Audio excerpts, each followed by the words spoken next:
Be ready? Start. At the instance of the respondent, the Central Administrative Tribunal issued an order on 4/8/1993 staying the disciplinary proceedings against respondent. The state of Rajasthan thereupon reinstated the respondent in service, revoking the order of suspension pending inquiry. The respondent amended his OA requesting that the disciplinary inquiry against him be stayed pending the criminal trial.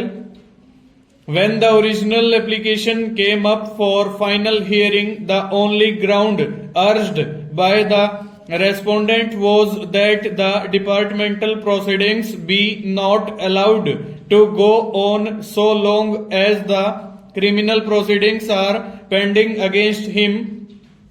It was opposed by the state of Rajasthan, stating inter alia that inasmuch as the respondent has filed a detailed written statement of defense on 9/2/1993 in response to memo of surcharges framed against him, and because the respondent has disclosed all possible defenses in the said written statement, there is no occasion or warrant for staying the disciplinary proceedings.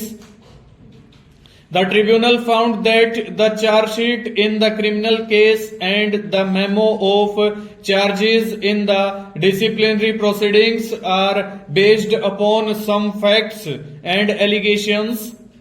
It rejected the state's plea that the respondent, having already disclosed his defense, will not be prejudiced in any manner by proceeding with the disciplinary inquiry.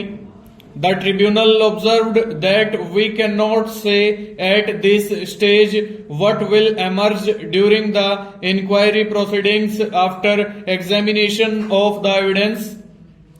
The applicant may well have to put forward further defense as and when material against him emerges during the inquiry proceedings, and disclosure of his defense at that stage could well prejudice his defense in the criminal trial. We are of the opinion that the order of the tribunal is unsustainable both in law and on the facts of the case. The petitioner therein was subjected to disciplinary proceedings in the first instance and was dismissed from service on 17th September 1953.